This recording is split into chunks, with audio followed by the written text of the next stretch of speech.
দরুদ আর সালাম পাঠ করার মাধ্যমে আমরা আরম্ভ করছি সূরা নাহাল 112 নম্বর আয়াতটা পড়েছি। তাফসীরুল কোরআন মাহফিল লিখেছেন, আমরা তাফসীর আকারে কথা বলবো ইনশাআল্লাহ। আমার আলোচনার বিষয় মানুষের কপাল নষ্ট হয় পাপের কারণে। কিসের কারণে বলেন?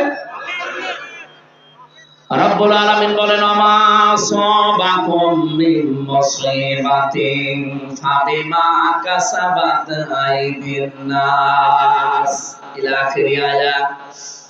সূরা শুরার ভেতরে আল্লাহ জানিয়েছেন জলে স্থলে যে বিপদ আপদ মুসিবত গুলো তোমাদের উপরে আসে সব তোমাদের হাতের কামাই করা পাপের ফসল। অধিকাংশ গুলো আমি আল্লাহ মাফ করে দেই, ওয়া ইয়াফু আন কাসীর। যত অপরাধ তোমরা দুনিয়াতে সংগঠিত করো সব পাপের শাস্তি যদি দুনিয়ায় পাঠাতাম শ্বাস ফেলার সময় পেতে না। এই জন্য বাংলার মানুষেরা আমাদের হেফাজত করা লাগবে আমাদের জীবনটাকে। আমরা এমন কোন অপরাধ যেন না করে যে অপরাধের শাস্তি আল্লাহ দুনিয়ায় পাঠিয়ে দেয়।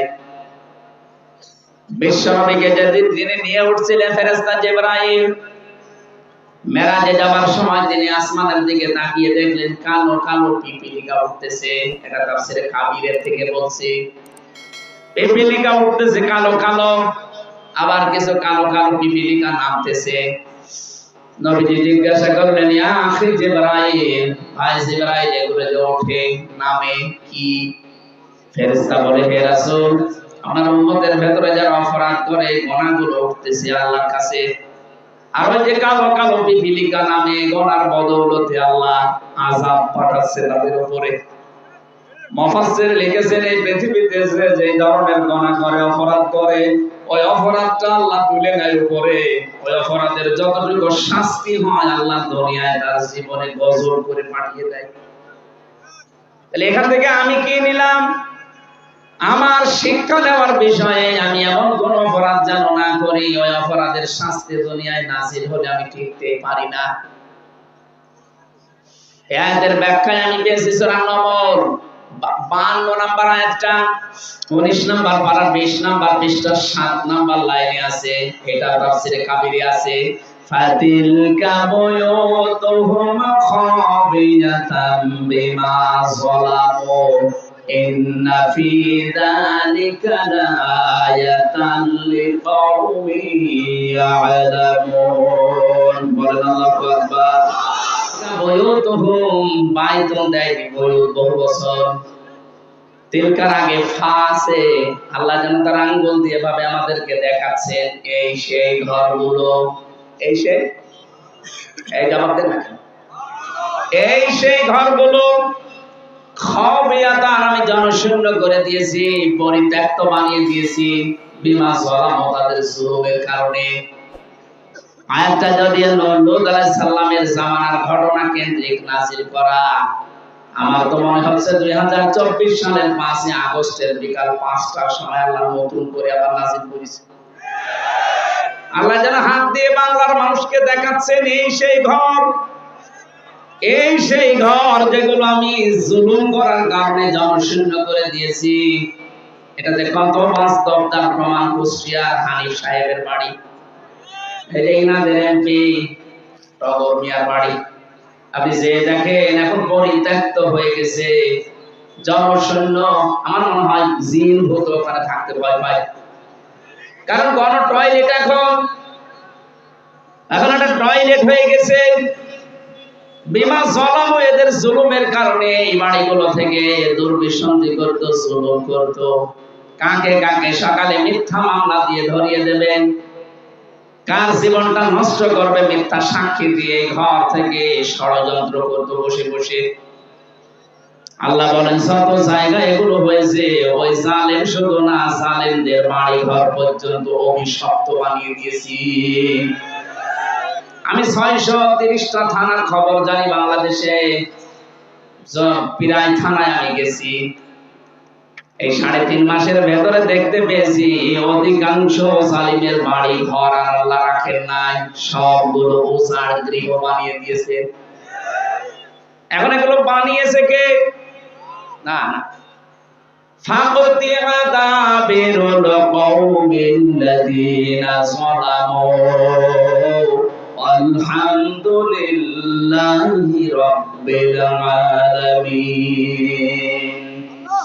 সূরা নাম 7 নাম্বার পারার 12 নাম্বার পৃষ্ঠা 4 নাম্বার লাইনের 45 নাম্বার আয়াতের প্রথম অংশে আছে রব্বুল আলামিন বলেন, জালেমদের শিকড় কেটে দেওয়া হয়ে গেছে। বতিয়া এটা মসল এর ফাইল জানা নেই, কে কেটেছে কেউ জানে না। আপনি সারা দেশে জালেমদের বাড়ি খোঁজ নিয়ে দেখেন, ভেঙেছে কে, একজনের নাম পাবেন না। এক কথা বলছেন না কেন? আপনাদের রংপুর বিভাগ আমি জানি না, খুলনা বিভাগের কথা বলছি। জালেমদের বাড়ি ঘর আর নেই, সবগুলো এখন জাতীয় টয়লেট। এমনি এমনি এগুলো হয়নি। আল্লাহ বলেন বিমা যালামু, এখানে বসে জুলুম করতো, জুলুমের দুর্বিসন্ধি করতো এরা। ইন্না ফি যালিকা লাআয়াতান, লামে তাকিদ, অবশ্যই এর ভেতরে তোমাদের জন্য শিক্ষা আছে। লিকাউমি ইয়ালামুন, যারা জ্ঞানী তাদের জন্য এখানে শিক্ষায়। এদের এত বড় 15 বছরের কঠিন শিকড় যদি আল্লাহ কেটে ফেলতে পারে, আগামী 5 বছরে অনেকে চিন্তা ভাবনা নিয়ে আসে, এই দুর্বিসন্ধি আটতেছে, আগে চেয়ারে বসি দেখেন কি করি। কথা বলেন না? অনেকে কিন্তু ধান্দায় আছে যে থালা আগে হাতে পায়, দেখেন কি করি। কি করবেন আপনি? জামাল ভাই তো টাচ দিয়েছিল, জুলুম যারাই করবে পৃথিবীতে তাদেরকে আল্লাহ নিশ্চিহ্ন করে দেবে, তাদের বাড়ি ঘর পর্যন্ত পরিত্যক্ত বানিয়ে দেবে। এত বড় বিশাল শিকড় যদি আল্লাহ তুলে দিতে পারে, আপনি টের পেয়েছেন 15 বছর ওদের শিকড় কত নিচে নেমেছিল। ইউনিয়ন থেকে শুরু করে সংসদ পর্যন্ত প্রতিটি জায়গায় ওদের শিকড় এত নিচে নেমেছিল, টান দিয়ে তোলার মতো আমাদের খবর ছিল না। আল্লাহ পাক বলেন, জালেমদের শিকড় কেটে ফেলা হয়ে গেছে। কেটেছে কে কেউ জানে না। বাংলাদেশে কার নামে আপনি মামলা দেবেন, একজন কেউ পাবেন না। এই কথা বলেন না। হানিফের এত সুন্দর সাজানো গোছানো বাড়ি, আপনি এখন যে দেখেন ওটা এখন টয়লেট। কারণ টয়লেট করবেন যেখানে বসে, ও টয়লেটের ব্যান পর্যন্ত মানুষ খুলে গেছে। কোথায় বসবে জায়গা পায় না, ইটও তো নেই, ইটও খুলে দিয়ে চলে গেছে। কেউ এদিকে কেউ এদিকে কেউ এদিকে, যে এদিকে পারে মুখ দিয়ে মনে হচ্ছে আমার কত টয়লেট চলছে। তাহলে আমাদের এখান থেকে নেওয়ার বিষয়ে এদের এত বড় শিকড় যদি মাটির সাথে মিশে যেতে পারে, আগামীতে যারা ধান্দায় আছে যে চেয়ারে বসি দেখেন কি করি, আপনার বাড়িও আল্লাহ উজাড় গৃহ বানিয়ে দেবে, কোনো ব্যাপারই না। অলরেডি অনেকের উপর থেকে আল্লাহ জনগণের মন কিন্তু বেশিরভাগ সরিয়ে নিয়েছে তাদের কর্মকাণ্ডের কারণে। এই জালেমরা যদি জুলুম করার কারণে, চাঁদাবাজি করার কারণে মানুষের মন থেকে উঠে যায়, আগস্টের 5 তারিখের পর থেকে যারা চাঁদাবাজি আরম্ভ করেছে না থেকে মনে করছে জনগণ তাকে ভালোবাসে। এমনি 15 থেকে কমে থাকা, এমনি 15 থেকে 58% মানুষ চলে এসেছে। মানুষের মেধা বুদ্ধি এখন কাজ করছে। এতদিন একটা বাধা ছিল, এখন খুলে গেছে। আর আন্তর্জাতিক মহত্ব আছে, এই জন্য সাবধানে। গত 15 দিনে নারায়ণগঞ্জের বন্দরের চাঁদাবাজিটাও কিন্তু মানুষ দেখতেছে। বিএনপির নাম করে এগুলো যারা করতেছেন, আপনার কিন্তু কপালে আগুন লাগবে, আপনি টের পাচ্ছেন। চাঁদাবাজি করে যদি সম্পদ বানানো যায়, তো এই মাসের জেলা বগুড়া, আপনি বলেন তো বগুড়ার যে কৃতি সন্তান শহীদ প্রেসিডেন্ট জিয়াউর রহমান, তিনি কত কিছু রেখে যেতে পারতেন, কিছুই তো রেখে যাননি। আর তার পরবর্তী প্রজন্ম যদিও লাইন মতো ছিল না, সেটা আলাদা বিষয়। বঙ্গবন্ধুকেও তো মানুষ হত্যা করেছে, জিয়াউর রহমানকেও হত্যা করেছে। একজনের নাম শুনলে মানুষ বলে শহীদ, আর একজনকে পিটিয়েও শহীদ বলানো যায় না। এমনি এমনি এটা তার জীবনে এমন এমন কিছু কাজ আপনি পাবেন। আরাফাতের ময়দানে যে নিমের গাছ, ওই দেশের মানুষ জিয়া ট্রি বলে ডাকে, তারা জিয়া ওই গাছটা লাগিয়েছিল। লক্ষ লক্ষ হাজিরা আরাফাতের এই ময়দানে, উত্তপ্ত ময়দানে একটু ছায়া পায়। আমার মনে হয় আরাফাতের ময়দানে যেহেতু দোয়া কবুল হয়, লক্ষ লক্ষ হাজিরা যখন ওখানে থাকে, গাছের ছায়া পাওয়ার পরে যদি মন থেকে দোয়া করে, ছায়ার ব্যবস্থা যে করেছে আল্লাহ তুমি মাফ করে দিও, কবুল হয়ে যাবে। আপনি তার আদর্শ ধারণ করার কথা বলেন আর আপনি চাঁদাবাজি করেন। আপনি মানুষ, খবর যদি জায়গা মতো চলে যায়, দলীয় পদ না, জীবন পর্যন্ত থাকবে না। এই জন্য আমরা শিক্ষা নেব, আমরা যেন চাঁদাবাজি না করি, এবং কেউ করলে আমরা করতেও দেব না। আমিরে জামাত ডাক্তার শফিকুর আমিরে জামাত ডাক্তার শফিকুর রহমান ঘোষণা দিয়েছে, এই দেশে যদি ইসলাম আমরা নিয়ে আসতে পারি, এদেশে চাঁদাবাজি হবে না, কাউকে করতেও দেব না। এটা আমরা চাই না। এজন্য জালেমদের যে পরিণতি হয়েছে গুনার কারণে, অপরাধের কারণে, আমাদের হোক, আমরা চাই। আল্লাহ পাক বলেন যাহারাল ফাসাদু ফিল বাররি ওয়াল বাহরি বিমা কাসাবাত আইদিন নাস লিয়ুযীকাহুম বা'দাল্লাযী আমিলু লা'আল্লাহুম ইয়ারজিউন। সূরা রুমের 41 নম্বর আয়াতে আছে, জলে স্থলে যে বিপদ আপদ মুসিবত গুলো আসে, একটাও আমি দিতে চাই না, সব তোমাদের হাতের কামাই করা ফসল। আমি চাই এগুলো দিয়ে তোমাদেরকে তোমাদের পাপের কিছু শাস্তি দিতে, যেন তোমরা ফিরে আসো। এই জন্য আমি ওই যে শানে নজরুল বলছিলাম, বিশ্ব নবী যখন দেখলেন কিছু পিপীলিকা উঠতেছে আকাশে, আর কিছু পিপীলিকা কালো কালো নামতেছে, ফেরেশতা বলে, হে রাসূল, এই যে ওঠে এগুলো আপনার উম্মতের পাপের ফসল উঠতেছে, আর যেগুলো নামে ওগুলো তাদের পাপের কারণে আল্লাহ গজব নামাচ্ছে। তাহলে দুনিয়া আমরা যারা বাস করি, আমাদের এই মুহূর্তে সতর্ক হওয়া লাগবে। আল্লাহ কিন্তু একটা নির্মল শান্ত এমন একটা সুন্দর গ্রামের উদাহরণ আমাদের সামনে আজকে সেট করেছেন তেলাওয়াতকৃত আয়াতে। এটা সূরা নমল থেকে বলছি, বাংলাদেশের সাথে আমি একটা মিলাবো আজকে। সূরা নাহাল থেকে বলছি, 112 নাম্বার আয়াত। সূরা নাহাল মানে মৌমাছি। নাহাল মানে কি? প্রথমে নামকরণের একটা শিক্ষা আছে, ওটা বলে নেই।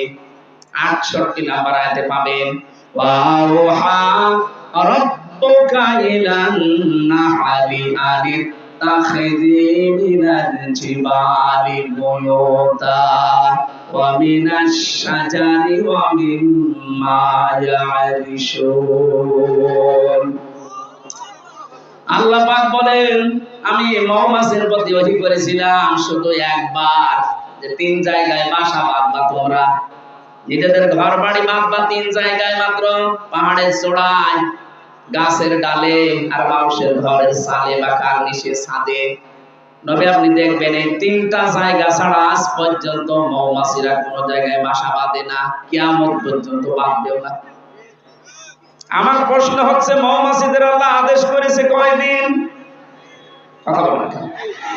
মাত্র একদিন একটা আদেশ দিয়েছে, ওইটা আজ পর্যন্ত ওরা মেনে চলছে, কিয়ামত পর্যন্ত চলবে। এজন্য ওদের ভেতরে কোনো ঝামেলা নেই। আর আমাদেরকে কোরআনে আল্লাহ আমাদের আদেশ দিয়েছেন 500। কয়টা? একটাও আমরা মানি না। ওরা একটা আদেশ পেয়ে একটাই মেনে চলছে, ঝামেলা নেই। 500টা পেয়েছি, একটাও মানি না, ঝামেলা হবে না? হবে কি? এজন্য আমাদের উচিত হচ্ছে কোরআনে কারীম থেকে 500 আয়াত জেনে বুঝে আমাদের এই প্র্যাকটিক্যাল লাইফে এখন থেকে মিলানো। তাহলে ওই যে পাপগুলো উঠতেছে, সেগুলো বন্ধ হয়ে যাবে। কারণ কোরআনের সমাজ যখন কায়েম হয়, কোরআন যখন বিজয় হয়, তখন হালালকে হালাল, হারামকে হারাম জানা এবং ছেড়ে দেওয়া সহজ হয়। তিরমিজি শরীফের হাদিস, নবীজি বলেন, মান ক্বারাআল কুরআনা ফাস্তাযহারাহু, যে ব্যক্তি কোরআন পড়বে আর কোরআনকে বিজয় করার জন্য চেষ্টা চালাবে। ইজহার মানে শুধু প্রকাশ করা না, ইজহার মানে কায়েম করা, ইজহার মানে বিজয় করা। কোরআন যদি সত্যি ব্যক্তি, পরিবার, সমাজ আর রাষ্ট্রে বিজয় হয়, ফাহাল্লা হালালাহু ওয়া হারামা হারামাহু, হালালকে হালাল আর হারামকে হারাম ছেড়ে দেওয়া সহজ হয়। এ বাংলাদেশে 54 বছরে কোরআন বিজয়ী হয়নি, এজন্য হালালকে হালাল জানার পর আমরা অনেক জায়গায় মানতে পারিনি, হারামকে হারাম জানার পর ছেড়ে দিতে পারিনি। কথা বলে না কেন? এটা সুদ হারাম জানার পর আমরা ছেড়ে দিতে পারি না। কারণ কি? কারণ কোরআন এই দেশে বিজয়ী নেই। কোরআনে কারীম যেখানে অর্থনীতিতে থাকা দরকার ছিল ওই জায়গায় কোরআন আজ নেই। জাকাত ভিত্তিক অর্থনীতি রাষ্ট্রীয়ভাবে কায়েম করতে চেয়েছিল কোরআনে কারীম, সেখানে আমরা নিয়ে যেতে পারিনি। এখানে সুদ ভিত্তিক অর্থনীতি জারি থাকার কারণে হারামকে হারাম জানার পর আমরা অনেকে এখন মানতে পারছি না। অর্থনীতির যে চ্যাপ্টার গুলো আছে সূরা বাকারার 168 কি 175 নম্বর আয়াত থেকে 80 নম্বর আয়াত পর্যন্ত তাফসীরে ফি সিরাতুল কোরআন দেখবেন। ব্যবসা যে একটা ইবাদত, অর্থনীতি একটা ইবাদতের মূল মানদণ্ডের ভেতরে একটা, অনেকে আমরা জানিও না, মানিও না। কারণ না জানলে আপনি মানবেন কি করে? এখানে 100 জনের মনে হয় 98 জন ফেল করবে। মোশারাকা কি বলেন তো? মুদারাবা কি বলেন তো? মুরাহাবা কি বলেন তো? বায়ে সালাম কারে বলেন? বায়ে ইস্তিসনা কারে বলে? বায়ে মুআজ্জাল কারে বলে? বায়ে ওয়াহিদা কারে বলে? 28টা নিয়ম আছে। আপনি যে ব্যবসা একটা ইবাদত, একটাও জানেন না যে ইবাদত হচ্ছে কি করে। অথচ বিশ্ব নবী নিজের জীবনে মুদারাবা তিনি পালন করে দেখিয়েছেন। ইসলামী ব্যাংকে এখন যেটা আছে, হযরতে খাদিজাতুল কুবরা অর্থ দিয়েছিলেন, নবীজি শ্রম দিয়েছিলেন, এইটার নাম আরবিতে মুদারাবা বলে। ইসলামী ব্যাংকে যান, টাকা পয়সা দেবে, আপনার টাকা তাদের শ্রম, তারা বিভিন্ন কায়দা কৌশলগুলো ব্যবহার করে আপনার টাকায় আরো টাকা বাড়তে থাকবে। আর বাকি যে ব্যাংকিং ব্যবস্থা দেশে আছে, সোনালী, চৈতালি, রূপালী, বাকিগুলোর নামও জানি না, সব ব্যাংকে দেখবেন সরাসরি আপনাকে সবাই করায়। এখন যদি বলেন হ্যাঁ ইসলামী ব্যাংকেও আছে, হ্যাঁ আছে, কিন্তু যতদিন পর্যন্ত দেশে যাকাত ভিত্তিক অর্থনীতি রাষ্ট্রীয়ভাবে আপনি কায়েম করে দেখাতে না পারবেন, ততদিন ইসলামী ব্যাংক না, ফেরেশতা জিবরাইল ব্যাংক চুরি করে সে ওষুধ খাওয়া লাগবে। কথা বুঝতেছে? এই যে টুপিটা সুন্দর লাগছে না, এর ভেতরে সুদ আছে। প্রশ্ন আসতে পারে হুজুর মানুষ সুদের টুপি মাথায় দিয়ে নামাজ পড়েন। আরে বেটা, নবীজি নিজে মক্কায় 13 বছর নামাজ পড়েননি? কথা বলেন না। তো ওই সময় তার তো কাবা শরীফের ভেতরে 360টা মূর্তি ছিল। 360টা মূর্তি সামনে নিয়ে নামাজ পড়ে নামাজ হয়? সব বলছেন না। নবীর নামাজ হয়নি? আজ যে বললাম টুপিটার ভেতরে সুদ, এই যে সুন্দর দেখতে কোটিটা কি সুন্দর লাগছে, এর ভেতরে সুদ আছে। কারণ হচ্ছে আমি হয়তো সুদের টাকা দিয়ে এটা কিনি নাই, কিন্তু এই টুপিটা আছে ফ্যাক্টরিতে তৈরি হয়েছে, ফ্যাক্টরির মালিক ব্যাংক থেকে লোন নিয়েছে। এক কথা বলছেন? প্রত্যেকটা জিনিস এরকম। যাকাত যতদিন সরকারি ভাবে রাষ্ট্রীয় ভাবে কায়েম করা না যাবে, ততদিন আপনি এদেশে সুদ থেকে বাঁচতে পারবেন না। হ্যাঁ, যতদিন কায়েম করতে না পারি ততদিন কাজ করলে গোনা হবে না, নবীজি যেমন হয়নি। অথচ ওই নবী বাকি 10 বছর যখন রাষ্ট্রের দায়িত্বে ছিলেন মদিনার, রাষ্ট্রপ্রধান হওয়ার পরে তিনি এসে শুধু মূর্তি ফেলে দেয়নি, ভেঙে ভেঙে দূর করে দিয়েছেন। কথা বলে না কেন? সুতরাং রাষ্ট্রে যদি সত্যি ইসলামটা আমরা বিজয় করতে পারি, আল্লাহর কসম তখন এই বেপরদা থাকবে না, সুদ থাকবে না, ঘুষ দেওয়া লাগবে না।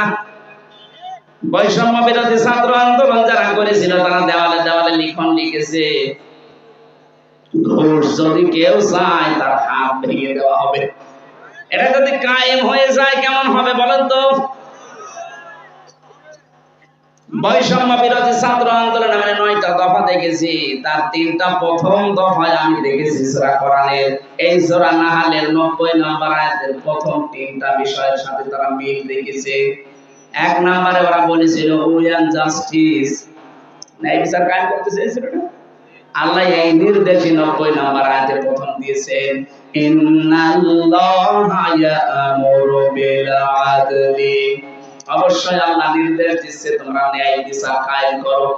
এইটাই তো তারা চেয়েছিল। কথা বলে না কেন? 2 নম্বরে তারা চেয়েছিল মানবাধিকার। আল্লাহ পাক বলেন আমিও দ্বিতীয় এইটাই চেয়েছি, ওয়াল ইহসান। ইহসানের 27টা ব্যাখ্যা আছে, এর ভেতরে 1 নাম্বার ব্যাখ্যা ইহসান মানে ভালো ব্যবহার করো। কোথায় ছিল ভালো ব্যবহার বাংলাদেশে? বলে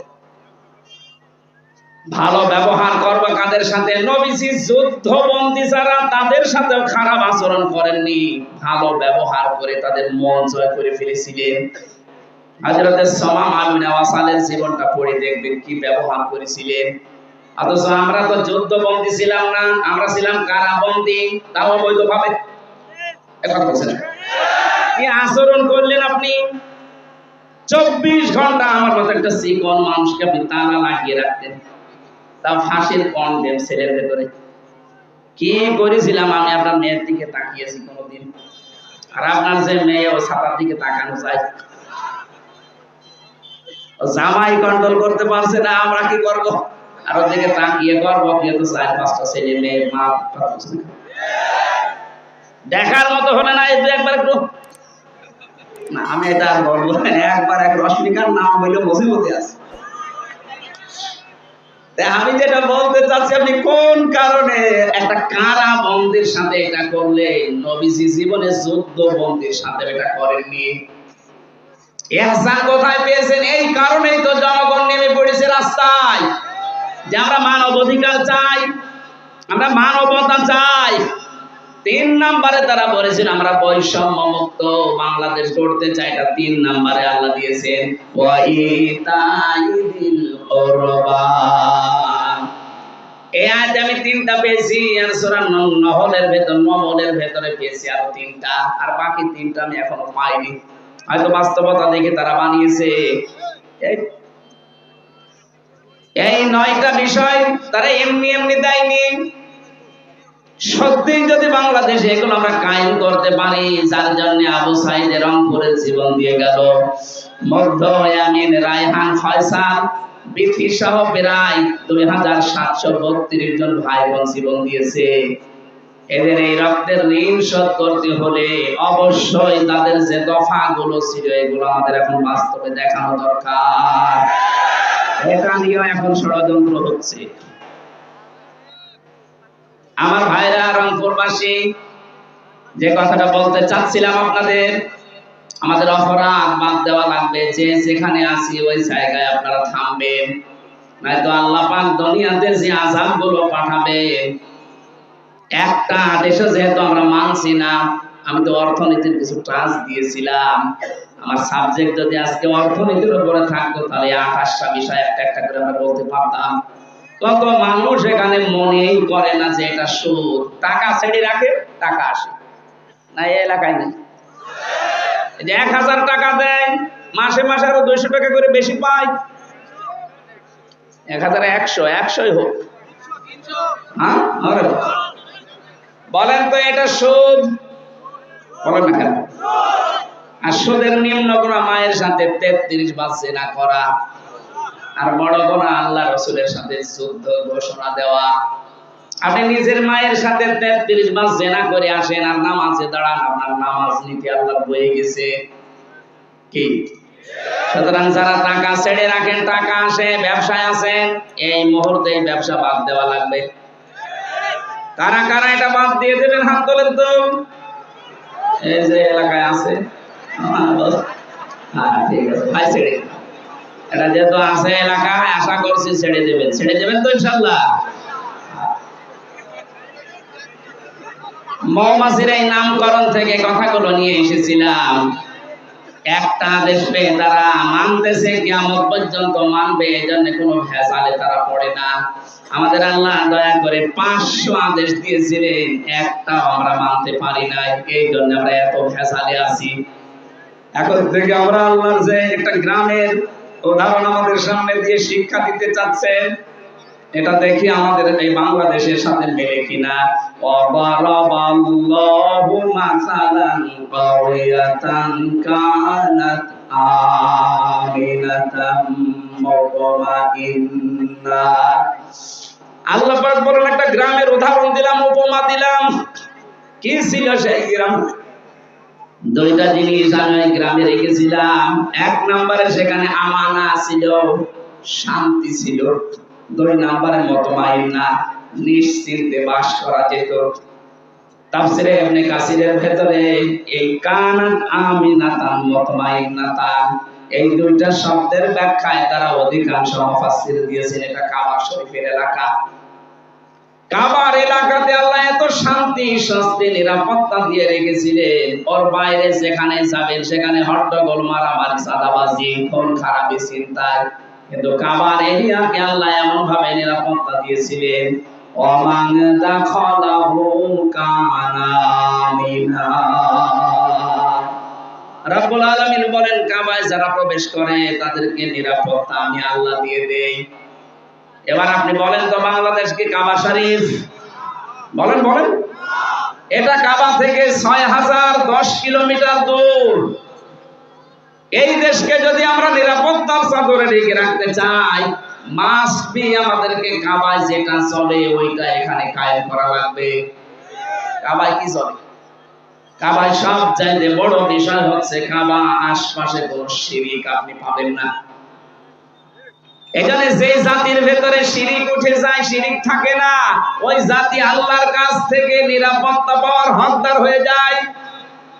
এটা আছে সূরা আনাম 7 নাম্বার পারা 15 নম্বর পৃষ্ঠা 17 নাম্বার পৃষ্ঠার প্রথম নাম্বার লাইনের 82 নাম্বার আয়াতে আছে আল্লাযীনা আমানু ওয়া লাম ইয়ালবিসু ঈমানাহুম বিযুলমিন উলাইকা লাহুমুল আম ইলা আখিরি আয়াত। আল্লাহ পাক বলেন যারা ঈমান আনে আর ঈমানের সাথে জুলুম মিশ্রণ করে না, এখানে জুলুম মানে শিরক, যারা তাদের ঈমানের সাথে শিরক মিশ্রণ করবে না উলাইকা লাহুমুল আমন, আল্লাহ যেন এভাবে দেখিয়ে দিচ্ছেন যে এরা আমি আল্লাহর কাছ থেকে নিরাপত্তার হকদার। জোরে বলুন সুবহানাল্লাহ। ও রংপুরবাসী, 56,000 বর্গ মাইল আমরা চাই এ দেশটা আল্লাহ নিরাপত্তা দিয়ে দিক। বিশেষ করে প্রতিবেশী নামে এই কলঙ্ক এই গোলাঙ্গার রাজা আরম্ভ করেছে যে ষড়যন্ত্র এখন ওরা চালাচ্ছে, এখনো আমরা শান্তি স্বস্তি নিরাপত্তায় নেই। কথা বলো না। জালেম চলে গেছে তাতে কি হয়েছে? বেতারটা এখনো আছে। দুই দিক থেকে ওরা ষড়যন্ত্র যা করছে, এদেশকে এখন যদি সত্যি নিরাপত্তা আল্লাহর চাদরে ঢেকে রাখতে চান, শিরক মুক্ত জাতি তৈরি করা লাগবে। বাংলাদেশে যত শিরক আছে তার একেবারে সরাসরি শিরক হচ্ছে ক্ষমতার মালিক জনগণকে মনে করা। এটা শিরক না? আলা লাহুল খালকু ওয়াল আমরু, 2 নাম্বার শিরক বানিয়েছেন যিনি হুকুম চলবে তার। অথচ আল্লাহর এই জমিনের বানানো জমিনে আল্লাহর হুকুম বাদ দিয়ে মানুষের তৈরি করা হুকুম যারা কায়েম করতে চান তারা শিরক করছেন। এরকম 43টা একটা একটা করে মিলাবেন, পেয়ে যাবেন এই দেশে। তাহলে এই শিরক থেকে জাতিকে যদি আমরা মুক্ত করতে না পারি, এই দেশকে আল্লাহ শান্ত শিষ্ট নির্মল এবং নিরাপত্তা দিয়ে ঢেকে রাখবে না। আল্লাহর ওয়াক্ত দায় পড়ে নাই। আপনি চাচ্ছেন কাবার এরিয়ার মতো আপনি নিরাপত্তা, কিন্তু শিরক করছেন, হবে না। এই জাতিকে আর শিরক থেকে প্রথমে বাঁচাতে হবে। এখানে যাদের ভেতরে এই বিশ্বাস আছে ক্ষমতার উৎস জনগণ, এক্ষুনি বিশ্বাস পাল্টাবেন, জবান খুলে জবাব দেন ক্ষমতার উৎসকে। এটা আমি বানালাম। আন্নাল কুওয়াতা লিল্লাহি জামিআ লিল্লাহুম্মা মালিকাল মুলকি তুতিল মুলকা মান তাশা। এরকম 903 জায়গায় কোরআনে আল্লাহ আয়াত দিয়েছেন, 903 জায়গায় ডাইরেক্ট ইনডাইরেক্ট মিলে যে ক্ষমতার উৎস আমি আল্লাহ, এটা যারা অন্য কাউকে দিয়ে দেয় এরা শিরক করছে। এক কথায় বলছে এবার আল্লাহ যেটা পারে ওইটা অন্য কেউ পারে, বিশ্বাস করার নাম শিরক। কথা বলেন না কেন? মুসলমান আমরা যারা আছি জবান খুলে বলেন তো ক্ষমতায় দিতে পারে কে? আরো জোরে কে? যারা জনগণকে বিশ্বাস দিয়ে দিয়েছেন, আপনি বলেন তো আপনি নিজের কথায় যে আপনি কিন্তু শিরক। আর শিরক যারা করবে তারা মুশরিক। কথা বলছেন না কেন? তাহলে মুশরিক জাতিকে আল্লাহ নিরাপত্তা শান্তি স্বস্তি নিরাপত্তা দেবে।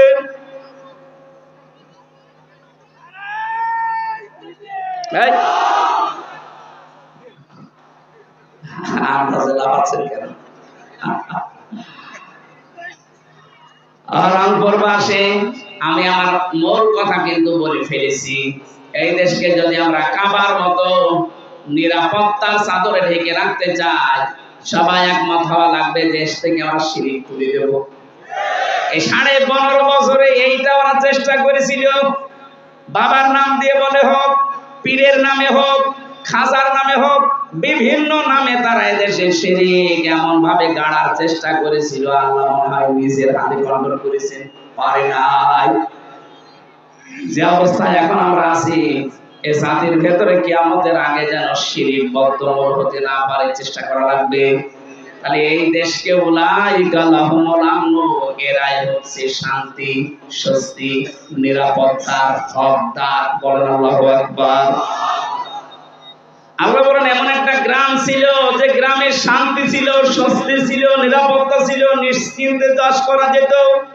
ইয়াতিহা রিজকুহা রাগাদাম মিন কুল্লি মাকান, তাদের কাছে রিজিক আসতো তাদের আশপাশ দেশ থেকে। 1947, 1971, 2024 একটু মিলান। 47-এর আগে কত সুন্দর করে বিভিন্ন দেশ থেকে খাবারের ব্যবস্থা, রিজিকের ব্যবস্থা, জীবন উপকরণের ব্যবস্থা আল্লাহ পাঠিয়ে দিয়েছিল। পক্ষান্তরে বাকি যেটা দেখলাম, বাকি যেটা দেখেছি 1971 সালের পরে, যে মানুষগুলো প্রতিবেশীর নাম নিয়ে, আমাদের উপকারের নাম নিয়ে যারা দেশকে ভাগ করে দিয়ে আমাদেরকে একটা বিপদে ফেলে দিয়েছিল, তারা এখন বলছে দেশটা আমরা স্বাধীন করেছিলাম। আরে ভাই, আপনারা যদি স্বাধীন করেন তাহলে এদেশের মুক্তিযোদ্ধা এতগুলো যাদের সম্ভ্রম নষ্ট হয়েছে, মেয়েদের, এটা কি গাঁজা করে গল্প? কথাটা কত গভীর, যাদের মাথার মগজ আছে চিন্তা করেন তো। নরেন্দ্র মোদী সাহেবের কথা কোথায় যে আঘাত করেছে। 16ই ডিসেম্বর উনি ঘোষণা দিয়ে দিল যে বাংলাদেশের স্বাধীনতা আমরা করে দিয়েছি। তাহলে আমাদের দেশে এতগুলো মানুষ শহীদ হয়েছে 9 মাস, এতগুলো মহিলারা তাদের ইজ্জত হারিয়েছে, এগুলো কি সব খেলা নাকি? আপনারা বুঝবেন না, আপনাদের মাথায় ওই পর্যন্ত হয়তো নেই। যাদের মাথায় আছে তারা চিন্তা ভাবনা করে সামনে আগাবেন। গভীর ষড়যন্ত্র কিন্তু চলছে আমাদের ছোট্ট দেশটা নিয়ে। কথা বলেন না কেন? কি সুন্দর ভাবে চলছিল। আল্লাহ পাক বলেন, যদি সত্যি জাতির লোকেরা ওয়ালাউ আন্না আহলাল কুরা আমানু ওয়াত্তাকাউ লাফাতাহনা আলাইহিম বারাকাতিন মিনাস সামাই ওয়াল আরদ, গ্রামের লোকেরা, দেশের লোকেরা যদি এখানে লাগে যে পরিয়া দিয়েছেন এটা গ্রাম, গ্রামের লোকেরা, জনপদের লোকেরা আল্লাহর প্রতি ঈমান আনে, মানে দাবি অনুযায়ী যদি আল্লাহকে ভয় করে চলার নীতি অবলম্বন করে, আকাশ আর জমিনের যত বরকতের দরজা আল্লাহ সব খুলে দেবেন। জোরে বলেন সুবহানাল্লাহ। সুতরাং আমাদের কারো কাছে হাত পাতার দরকার নেই। ডক্টর মোহাম্মদ ইউনূস গতকালকেও ঘোষণা দিয়েছে, এই ছোট্ট একটা দেশ, এখানে বাস করে 18 কোটির উপরে মানুষ। পৃথিবীর কোন দেশে এরকম ঘনবসতি আমি পাইনি। উনি যেহেতু বিভিন্ন দেশ সফর করেছেন, উনি বলছে 18 কোটি মানুষের এই হাতকে আমরা যদি কাজের হাত বানিয়ে ফেলতে পারি, যত টাকা পাচার হয়েছে দেশ থেকে এগুলো যদি ফেরত আনতে পারি, এ দেশটা আবার দাঁড়িয়ে যাবে, কেউ বাধা দিয়ে আটকাতে পারবে না। আজকে আসার সময় যে সাড়িয়াকান্দি বগুড়া পার হওয়ার সময় পাইলট আমারে বলছিল, হুজুর এই দেখেন এটা কিষান বিশাল বিশাল কত ফ্যাক্টরি বানিয়েছে। ওনারে বললাম যে এই ফ্যাক্টরি বানিয়েছে ঠিক, কিন্তু টাকা পাচার করেছে। ওই মানুষগুলো যদি টাকাগুলো পাচার না করে বেগম পাড়া, সাহেব পাড়া না বানিয়ে শুধু এই দেশেই যদি কর্মসংস্থান তৈরি করত, লক্ষ লক্ষ মানুষের বিদেশ যাওয়া লাগতো না, এই দেশে তারা বৈধ কাজ করে আয় করতে পারত।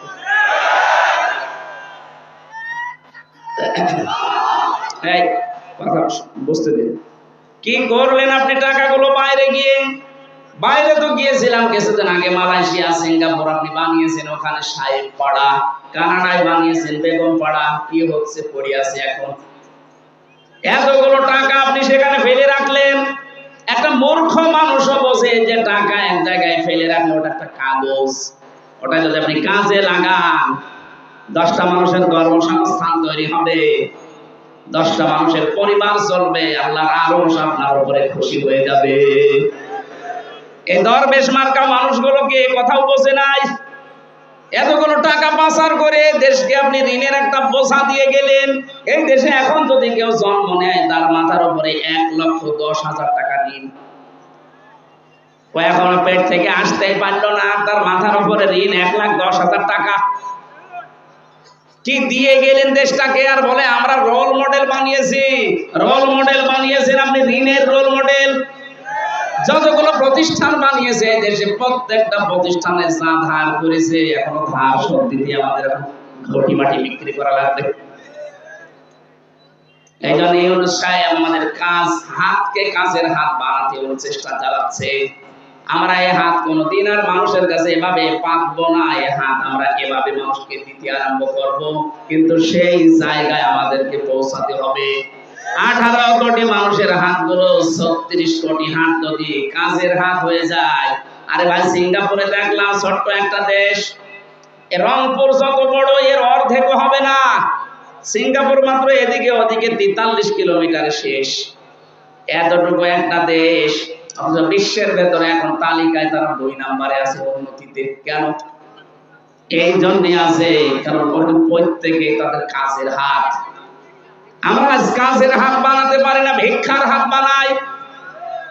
প্রতিটি মানুষের এই কাজের হাতগুলো যারা নষ্ট করে দিল টাকা পাচার করার মাধ্যমে, এরা এই জাতির সবচাইতে বড় শত্রু। আল্লাহ বলেন ইয়াতিহা রিজকুহা রাগাদাম মিন কুল্লি মাকান, বিভিন্ন দেশ থেকে আমি তাদের জন্য খাবার, জীবন উপকরণ আসার ব্যবস্থা করে দিতাম। আজ তাকান, আমরা একটু ঘুরে দাঁড়িয়েছি, পাকিস্তান থেকে, চীন থেকে, তুরস্ক থেকে, আমেরিকা থেকে, বিভিন্ন দেশ থেকে আজ খাবার আসা আরম্ভ হয়ে গেছে। একটু শক্ত হয়ে যদি 15 বছর আগে দাঁড়াতে পারতাম, এই দাদারা আমাদের এতদিন পাপ দায়িত্ব। এখন আরম্ভ হয়ে গেছে অলরেডি।